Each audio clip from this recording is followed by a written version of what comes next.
Dios les bendiga. Estamos dando inicio a nuestro estudio de esta noche. Así que vamos en lo que nos preparamos, nos terminamos de preparar, dando tiempo a que puedan entrar algunos. El tema que tenemos es el versículo 2 del capítulo 1 de Apocalipsis. Allí nos habla, ¿verdad?, de tres aspectos que estamos tratando. Tratamos Juan, ¿verdad? ¿Cómo que dice? Vamos a leer el texto, Christopher. 1:2 de Apocalipsis. Capítulo 1, 2. Que ha dado testimonio de la palabra de Dios y del testimonio de Jesucristo y de todas las cosas que ha visto. Correctamente. Entonces, Juan ha dado testimonio de la palabra de Dios. Es el aspecto que tratamos, testimonio de la palabra de Dios y del testimonio de Jesucristo y de todas las cosas que ha visto. Anoche estuvimos hablando del testimonio de Jesucristo y hemos visto también lo de la importancia de la palabra de Dios. Dijimos, ¿verdad?, que la palabra de Dios es tan importante como Dios mismo, porque es su palabra. Como dijo el cuñado, el valor de la palabra está en el dueño de la palabra. La importancia de la palabra es porque por quién es el dueño de esa palabra, de quién es la palabra. La Biblia es la palabra de Dios y nosotros tenemos que darle ese lugar y respetarla como tal. No es que la palabra de Dios está contenida en la Biblia, es que la Biblia es la palabra de Dios. Que alguno dirá, bueno, pero cuando la Biblia dice algo que Satanás dijo, ¿eso que Satanás dijo es palabra de Dios? No, lo que Satanás dijo no es palabra de Dios, pero la palabra de Dios dice lo que Satanás dijo. Y al decir la palabra de Dios lo que Satanás dijo, entonces hay que respetarlo como palabra de Dios. O sea, el hecho de la palabra haberlo testificado. Entonces, por ejemplo, yo quiero que leamos lo que dice San Mateo capítulo 7, verso 21. 21 en adelante, 21 y 22. Mateo capítulo 7, 21 y 22. No todo el que me dice, Señor, Señor, entrará en el reino de los cielos, sino el que hace la voluntad de mi Padre que está en los cielos. Muchos me dirán en aquel día, Señor, Señor, ¿no profetizamos en tu nombre? Y en tu nombre echamos fuera demonios, y en tu nombre hicimos muchos milagros. Y entonces les declararé, nunca los conocí, apártense de mí, hacedores de maldad. Correctamente, o sea que la importancia de la palabra de Dios se la damos cuando nosotros cumplimos con esa palabra. Porque algunos dirán, bueno, yo respeto la Biblia, para mí esa es la palabra de Dios, hay que respetarla. Pero respetarla es ponerla en práctica. Si tú tienes la Biblia y tú la tienes guardada en un rincón de tu casa y tú le pasas por al lado, pero nunca agarras la Biblia y la abres y la lees y pones en práctica lo que ella dice, pues entonces no le está dando el valor que se merece. ¿Qué es lo que dice en Lucas capítulo 11, verso 27? Mientras él decía estas cosas, una mujer de entre la multitud levantó la voz y le dijo, bienaventurado el vientre que te trajo y los senos que mamaste. Y él dijo, antes bienaventurados los que oyen la palabra de Dios y la guardan. Antes, o sea, estamos hablando de María y de la voluntad de Dios, de María y la palabra de Dios. alguien dijo que María era bienaventurada, y él no dijo que no, sino que utilizó la expresión antes. En este caso sería más importante o primero, ¿verdad? Primero está, antes que lo que María hizo, que fue muy bueno, ¿verdad? Porque no se le puede quitar méritos a lo que hizo María, como no se le puede quitar méritos a lo que hizo Enoch, a lo que hizo Noé, a lo que hizo Job. O sea, María es una sierva de Dios, igual que estos grandes hombres, igual que las grandes mujeres que nos habla la Biblia. María está entre esas mujeres santas que hicieron grandes cosas. María hizo algo grande, que fue decirle a Dios: haz conmigo tu voluntad, úsame como tú quieras. Y la obra que ella hizo, yo diría, ¿verdad? Porque hay en lo que tiene que ver con lo que está relacionado con nuestro Señor Jesucristo, es lo que le da importancia. Yo diría, bueno, María tiene más importancia que cualquier otra mujer de las Escrituras, porque ella tuvo en su vientre a Jesucristo. Vamos a ver lo que dice el mismo Señor Jesucristo en Mateo capítulo 11. Mateo capítulo 11. ¿Eh? No, vamos a ver el versículo 9 en adelante. Y yo les digo, pidan y se les dará. Perdón. Mateo 11, 9 en adelante, ¿verdad? Correcto.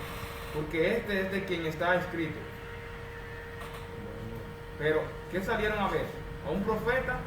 Sí, les digo, y más que profeta. Porque este es de quien está escrito. He aquí, yo envío mi mensajero delante de tu faz, el cual preparará tu camino delante de ti. De cierto les digo, entre los que nacen de mujer no se ha levantado otro mayor que Juan el Bautista, pero el más pequeño en el reino de los cielos mayor es que él. Desde los días de Juan el Bautista hasta ahora, el reino de los cielos sufre violencia y los violentos lo arrebatan. Bien, vamos a ver, vamos a analizar esto brevemente, ¿no? Porque no es el tema, pero es importante observar que la relevancia que el Señor le está dando a Juan es por la relación de Juan con Jesús. O sea, ¿qué hicieron los profetas del Antiguo Testamento? Hicieron proezas, hicieron milagros. Ellos fueron grandes hombres, grandes siervos de Dios. Y muchos de ellos anunciaron la venida de nuestro Señor Jesucristo. Pero a Juan el Señor le atribuye una importancia mayor que la de cualquier otro profeta. Estamos hablando de que el Señor dice que de los nacidos de mujer no hay un profeta más grande que Juan. Eso quiere decir que es más grande que Moisés, que es más grande que Elías, que Eliseo, que Jeremías, que Daniel. De entre los nacidos de mujer no hay otro profeta más grande que Juan. ¿Y cuál es la razón? Porque Juan no hizo ningún milagro. Lo que hizo Juan fue señalar a Jesús como el Mesías esperado. Y entonces, por esto Él es grande. Ahora, dice el Señor que sin embargo en el reino de los cielos, el más pequeño es más grande que Juan. Entonces, podríamos decir lo mismo de María. Bueno, entre las mujeres, la más bienaventurada es María. Pero en el reino de los cielos, entonces es la más pequeña. Algunos dirán, no, ahí no, porque es que Juan no hizo lo que hizo María. Bueno, Lo que pasa es que Jesús nunca ponderó a María. Pero yo pienso que debemos dejar ese análisis para otra ocasión porque estamos en Apocalipsis. Y es muy importante porque, por ejemplo, una cosa que hay que tomar en cuenta con relación a María y Jesús es que Jesús nunca le dijo madre a María. Jesús nunca le dijo madre a María. En cambio a Dios le dijo padre 77 veces. Entonces, por ahí va la cosa. Muy bien, entonces estamos claros en que en el libro de Apocalipsis tenemos, número 1, el testimonio de Juan con relación a la palabra de Dios. Tenemos también el testimonio de Jesucristo. Nosotros hablamos bastante acerca del testimonio de Jesucristo ayer. ¿Cuál es el testimonio de Jesucristo? Es sobre sí mismo, lo que Él es, a qué Él vino. Una cosa que nosotros hablamos ayer era que Felipe, en el capítulo 14 del Evangelio de San Juan, le pidió a Jesús que le enseñara a Dios. Y Jesús le dijo, el que me ha visto a mí, ha visto al Padre. Y esto no necesita mucha explicación, pues eso está muy claro. El que me ha visto a mí, ha visto al Padre. O sea, es lo mismo. Es lo mismo. Y si no me creen, porque yo estoy diciendo, dice, pues miren las obras que yo he hecho. Porque la verdad es que los profetas pudieron haber resucitado muertos, como el caso de Eliseo, pero nadie resucitó más muertos que Jesús. Incluso un caso sobresaliente es el caso de Lázaro, que después de 4 días Jesús lo resucitó. Y su propio caso, que él prometió resucitar al tercer día y lo cumplió. Y en presencia de sus apóstoles ascendió a los cielos después de resucitar. Tenemos entonces que no ascendió a los cielos vivo, Elías también, y el Señor Jesucristo. Moisés, con todo, dice el gran profeta que fue, murió. Hay grupos religiosos que le atribuyen, por lo menos un grupo religioso que le atribuye a Moisés haber resucitado, pero la Biblia no dice en ninguna parte que Moisés haya resucitado. En cambio, nuestro Señor Jesucristo resucitó y ascendió a los cielos. Y una cosa importantísima del testimonio de Jesús está contenida en Mateo capítulo 28, verso 18. ¿Cómo dice? Y Jesús se acercó y les habló diciendo, toda potestad me es dada en el cielo y en la tierra. Por tanto, vayan y hagan discípulos a todas las naciones, bautizándolos en el nombre del Padre y del Hijo y del Espíritu Santo. Correcto, entonces el Señor dice, y toda potestad me es dada en los cielos y en la tierra. ¿Y eso a qué equivale? Equivale a todopoderoso. Quien dice toda potestad me es dada en el cielo y en la tierra, quiere decir, cuando habla del cielo, ¿a qué se refiere? A los ángeles, a todo lo que hay en el cielo. El único que tiene como igual en el cielo Jesús es a Dios. Vamos a ver lo que nos dice Filipenses capítulo 2, versos 8 y 9.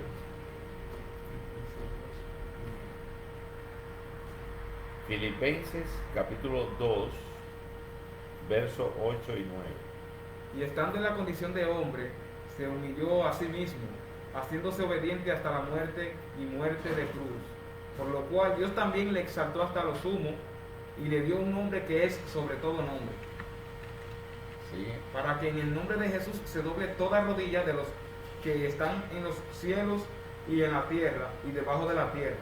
Y toda lengua confiesa que Jesucristo es el Señor, para gloria de Dios Padre.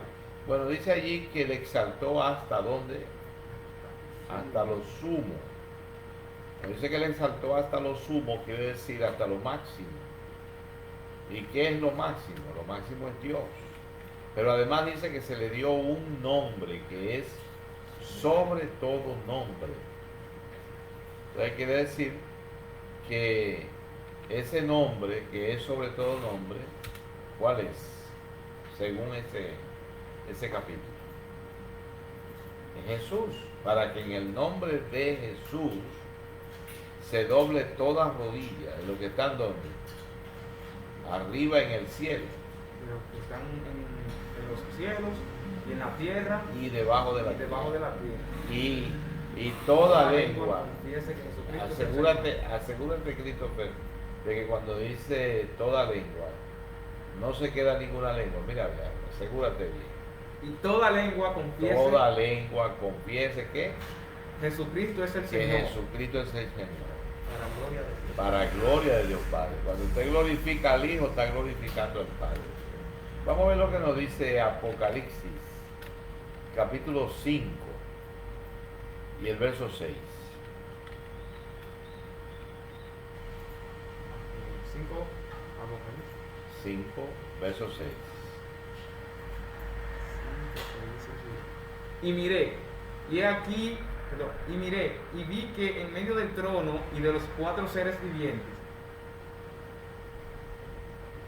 ¿Sí? y miré, y vi que en medio del trono y de los 4 seres vivientes, y en medio de los ancianos, estaba en pie un cordero como inmolado, que tenía 7 cuernos y 7 ojos, los cuales son los 7 espíritus de Dios enviados por toda la tierra. Muy bien, entonces él estaba ¿dónde? En medio del trono. Si usted se lee Apocalipsis desde el primer capítulo hasta el último, usted no va a encontrar a nadie más en medio del trono. El Cordero estaba en medio del trono. También el Señor dice en el capítulo 3 de Apocalipsis que el Padre lo dejó sentar en su trono a él. Entonces, el único que puede sentarse en el trono y estar en medio del trono es nuestro Señor Jesucristo. Además dice que Él tiene 7 cuernos. Ustedes saben que una representación antigua, muy antigua, era de un toro con cuernos que se le atribuía a Dios. Cuando se hablaba de Dios se pensaba en un toro con cuernos. Esa es una idea antigua de lo que es Dios. Los cuernos representan poder y el número 7 representa totalidad. Entonces, si el Cordero tiene cuernos, si tiene 7, está diciendo que tiene poder, y si son 7 es todo poder. Entonces estamos hablando de Jesús en medio del trono y lo estamos viendo allí con 7 cuernos, que significa que tiene todo el poder. Jesús es todopoderoso. Vamos a ver lo que nos dice Apocalipsis capítulo 1 y el versículo 8.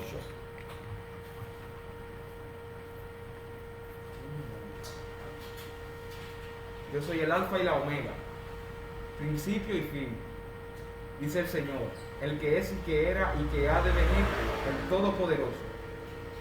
Vamos a ver lo que dice el versículo 11 y 12. Que decía, yo soy el alfa y la omega, el primero y el último. Escribe en un libro lo que ves y envíalo a las 7 iglesias que están en Asia, a Efeso, Esmirna, Pérgamo, Tiatira, Sardis, Filadelfia y la Odisea. Bueno, si el versículo 8 es el Señor Jesucristo que está hablando, porque hay quienes dicen que no, que el que está hablando ahí es el Padre. Y la razón por la que dicen que es el Padre es porque habla del que es y que era y que ha de venir, como lo está representando en el versículo 4 de Apocalipsis, donde también al Padre se le está atribuyendo el que es y que era y que ha de venir.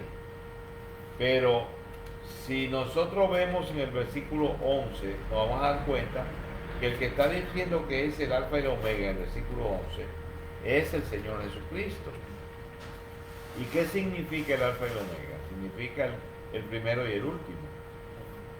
Entonces, el que es y que era y que debe venir también está hablando de los tres tiempos del verbo ser. Entonces, Cristo también puede hacer uso de los tres tiempos del verbo ser, igual que el Padre. Porque el Padre es el primero y el último, y Jesucristo es el primero y el último. El Padre es el alfa y el omega, y Jesucristo es el alfa y el omega. Entonces, en el versículo 8, tanto podría ser el Padre el que habla como el mismo Cristo. En el versículo 8 te está diciendo allí, ¿cómo dice? Todopoderoso. Pantocrátor es el término griego para todopoderoso. Pantocrátor. Entonces, Cristo también es Pantocrátor, es todopoderoso. Entonces, vamos a ver en Apocalipsis, capítulo 21, vamos a ver el versículo 6 en adelante. Y me dijo, hecho está, yo soy el alfa y la omega, el principio y el fin. El que tuviere sed, al que tuviere sed, yo le daré gratuitamente de la fuente del agua de la vida.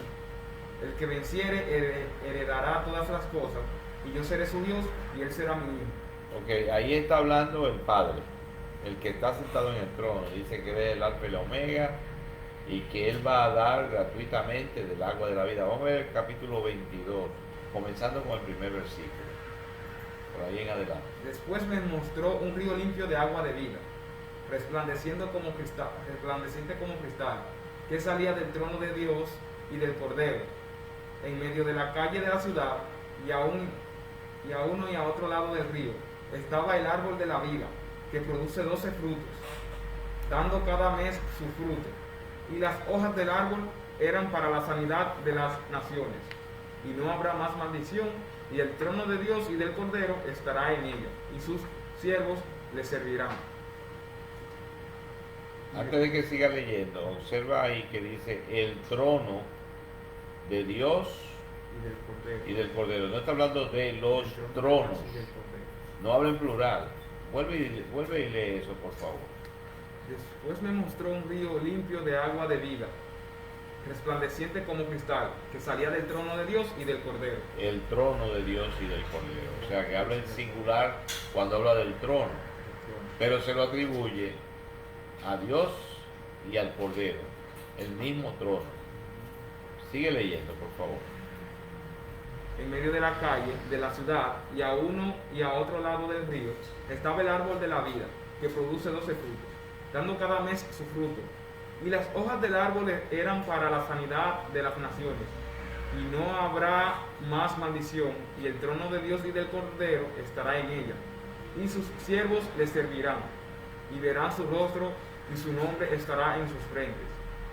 No habrá allí más noche, y no tienen necesidad de luz de lámpara, ni de luz del sol, porque Dios el Señor los iluminará, y reinarán por los siglos de los siglos. Y me dijo, estas palabras son fieles y verdaderas, y el Señor, el Dios de los espíritus de los profetas, ha enviado a su ángel para mostrar a sus siervos las cosas que deben suceder pronto.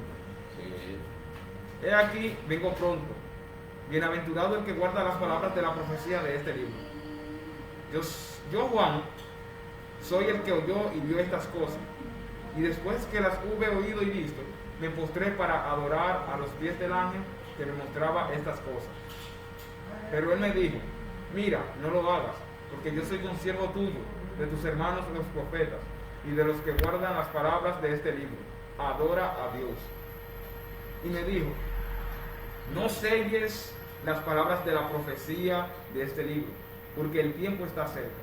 El que es injusto, sea injusto todavía, y el que es inmundo, sea inmundo todavía, y el que es justo, practique la justicia todavía, y el que es santo, santifíquese todavía. He aquí yo vengo pronto, y mi galardón conmigo, para recompensar a cada uno según sea su obra. Yo soy el alfa y la omega, el principio y el fin, el primero y el último. Bienaventurados los que lavan sus ropas para tener derecho al árbol de la vida y para entrar por las puertas de la ciudad, en la ciudad. Mas los perros estarán fuera. Ok. Observen que el Señor en dos ocasiones en este capítulo habla de su venida. El que vemos hablando más frecuentemente en este último capítulo es el Señor Jesucristo. Entre las cosas que dice en dos ocasiones es que Él viene pronto. Y además pues repite dos veces también en singular el trono de Dios y del Cordero. Y también dice: yo soy el alfa y la omega. Muchas de las cosas que están contenidas en el capítulo 1 de Apocalipsis también están contenidas en el capítulo 22, como lo de que el testimonio que se puso en manos de Juan.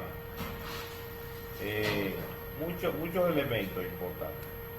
Nosotros le llamamos al Apocalipsis el quinto evangelio. Y déjenme decirles, de una manera maravillosa, Apocalipsis anuncia el evangelio. Y se habla de volver a predicar en el mundo, a todo el mundo, durante el periodo del anticristo, de los 3 años y medio de gobierno del anticristo. De modo que este evangelio, en la medida que nosotros vayamos avanzando, vamos a estar hablando del mensaje que es para salvación. O sea, estamos predicando con el libro de Apocalipsis el mensaje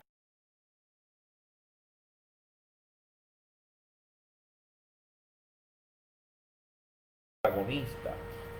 Entonces, además de eso, también es importante que ustedes observen desde ahora, vayan observando, que el objetivo del libro es unificar al pueblo de Israel y la iglesia. A lo largo del libro de Apocalipsis vamos a ver al pueblo de Israel por un lado y la iglesia por el otro, y luego al final los dos grupos van a ser uno solo en la eternidad. O sea que la iglesia por un lado y el pueblo de Israel por el otro, al final se juntan en la nueva Jerusalén para pasar toda la eternidad como un solo pueblo y a Dios como Padre. Pero el tiempo se agotó, no entró mucha gente, nadie hizo ningún comentario, ¿verdad? Bueno, entonces, sin embargo, hay personas que ayer y hoy también estuvieron haciendo comentarios sobre el video pasado. Debíamos haber hecho una listica, pero vamos a hacerla para mañana, Christopher. Para mañana, no, para el lunes. Para que hagamos mención de todas esas personas. Entre ellas están mi hermana Dorca, mi cuñado Carlos, y algunas personas más que necesitamos mencionar y darle las gracias por hacer sus comentarios positivos acerca de este estudio. Lo continuaremos el próximo lunes a las 8 de la noche. Le invitamos a que participe. Bueno, Dios le bendiga. Estuvo con nosotros Christopher Cristo Sedano y un servidor, el pastor Segundo Abreu.